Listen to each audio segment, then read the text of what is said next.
नमस्कार। आज मैं बताऊंगी आप लोगों को कि लोग पूजा पाठ करते हैं, व्रत उपवास करते हैं अपने भले के लिए और परिवार के जितने भी लोग हैं उनकी भलाई हो, इसीलिए करते हैं ना। माताएं खास करके करती हैं। लेकिन और विभिन्न देव देवताओं की पूजा करते हैं सोम से लेकर के रविवार तक, और साल में जो भी मुख्य त्यौहार है उसको मनाते हैं।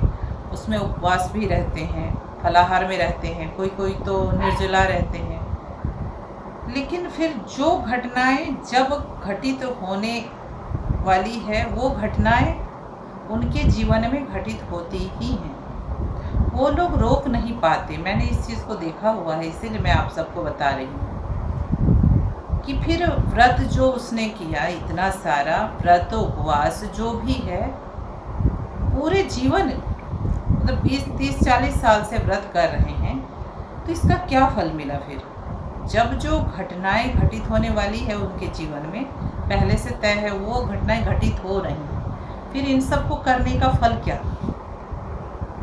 इतने सारे देव देवताओं को जो भी भजते हैं, पूजा करते हैं, उनके नाम से व्रत रहते हैं, कोई मतलब नहीं निकला।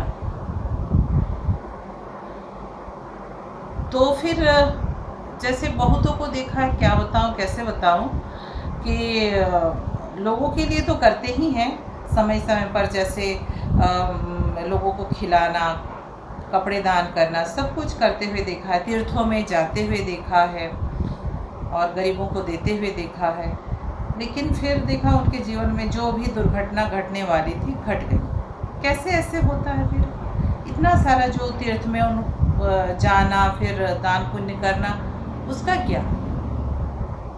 एक सवाल आता ही है, लोग मुझसे पूछते भी हैं, कई लोगों ने पूछा है, इसका मतलब क्या हुआ? वो जमा रहा फिर तो अभी जो बिगड़ गया उसका क्या?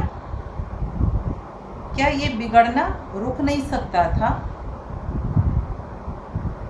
होनी जिसको बोलते हैं ना, होनी जो होना ही है, इसको कोई रोक नहीं सकता है, ये रोका जा सकता है।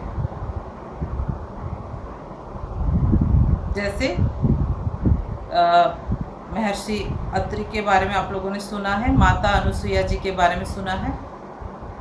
ये लोग सत की उपासना करते थे। सत कौन? एकमात्र ईश्वर जो यहाँ है। ये कहीं तीर्थों में नहीं गए, कुछ नहीं किए, भजन किए आश्रम में अपने और जीवन को व्यतीत करते रहे। पहले किए होंगे, जो भी किए होंगे, लेकिन जो हम लोग जान रहे हैं, सुन रहे हैं, उसके अनुसार आश्रम में वो लोग भजन करते रहे। एक परमात्मा, उनका भजन करते रहे, और जो कण कण में व्याप्त है वही सत्य है, बाकी कुछ भी सत्य नहीं है। उस सत्य की उपासना करते रहे। माता अनुसुईया ने भी वही किया, सत्य की उपासना। तो वही असली सभी के वो पति हैं। जैसे रघुपति बोलते हैं ना, रघुपति राघव राजा राम। तो पति एकमात्र कौन है? परमेश्वर। पति मतलब जो पत रख ले, इज्जत रख ले। साधारण जो माइक पति है, क्या वो आपकी इज्जत रख सकते हैं? आप गड्ढे में घुस जाएंगे तो फिर बोलेंगे तुमको ठीक से चलना नहीं आता है। ठीक से चलो, देख करके चलो, यहाँ गड्ढा है, आप ही को डांट देंगे। होता है ऐसे? होता है कि नहीं होता है? बताइए।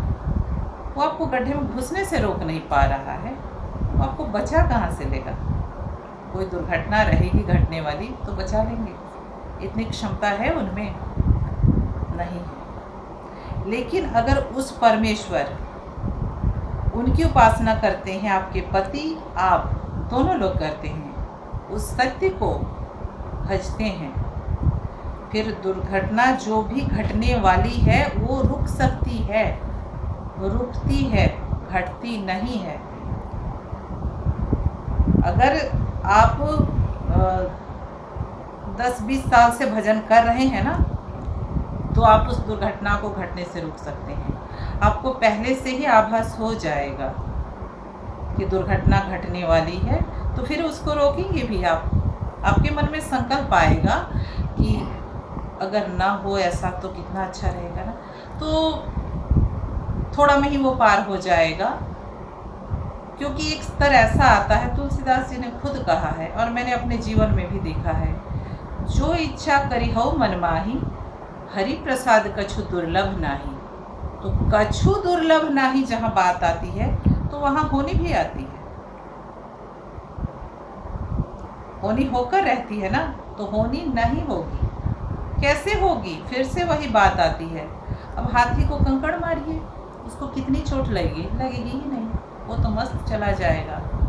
तो दुर्घटना इतनी ही घटेगी कि कंकड़ पत्थर लग जाए, घुटना छिल जाए, आप गिर गए, फिर उठ गए, फिर चले अपने काम से। पूरी लाइफ आप एंजॉय करके रह करके अपना सारा काम करते हुए एक टाइम में जब बूढ़े होंगे तभी आप इस दुनिया से विदा होंगे। जब आपको लगेगा कि हो गया सारा काम तो कर लिया, अब चलना चाहिए, आपके ही मन में वो संकल्प जाएगा कि ठीक है चलते हैं। अब आपके मन में अगर रहेगा कि नहीं अभी कुछ साल और रहता, ये काम है, इसको करता, और आप साधक भी हैं, गीतोक्त कर्म करते हैं, तो भगवान आपकी बात सुनेंगे और आप रहेंगे और आप काम करेंगे। तो आप बोलेंगे कि एक ये भी तो बात है, हम जितनी सांसें लेकर के आते हैं उसके बाहर एक सांस नहीं ले पाते, ये भी तो बात है ना। तो सांसें जैसे दीर्घ हो वो व्यवस्था भगवान करेंगे, वो उनका डिपार्टमेंट है। फिर जो दीर्घ श्वास लेगा, जो ध्यान लगाएगा, उस समय हम कम से कम श्वास ग्रहण करते हैं और छोड़ते हैं। बीमार आदमी ज़्यादा लेता है, जो भागता रहता है, तनाव में रहता है, लड़ता झगड़ता रहता है, वो लोग जल्दी जल्दी श्वास लेते हैं और छोड़ते हैं, तो उनका खर्च जल्दी जल्दी होता है। और जो दीर्घ श्वास लेंगे, थोड़ी देर कुंभक फिर छोड़ रहे हैं, तो उनका रहने का अवधि भी बढ़ता ही जाएगा फिर। और बाकी ऐसे भगवान व्यवस्था कर देंगे। आपके मन में संकल्प होना चाहिए कि अभी रहता तो अच्छा रहता, तो भगवान उसको भी पूरा करेंगे। तो और अगर आप स्त्री हैं, आप चाहते हैं कि आप पति से पहले जाएं, मतलब पति आपके रहे, आप सुहागन ही इस दुनिया से विदा हों, उसकी भी व्यवस्था भगवान करेंगे कि आप ही पहले जाएंगे। भले ही आप वट सावित्री व्रत रहते हैं चाहे नहीं रहते, उससे कोई फर्क नहीं पड़ता है, कुछ नहीं। आप एक परमात्मा को अगर उनका नाम लेते हैं, सुबह शाम चलते फिरते उठते बैठते उनका स्मरण करते हैं, तो वो परमेश्वर, वो पति आपकी लाज रखेंगे, हर दुर्घटना से आपको बचाएंगे, आपके परिवार को बचाएंगे। और स्थित प्रज्ञ महापुरुष भी मिलेंगे आपको गुरु के रूप में, और फिर तो गुरु भगवान सब अनिष्ट से बचाएंगे ही आपको। इष्ट एकमात्र गुरुदेव। आज के लिए इतना ही, धन्यवाद।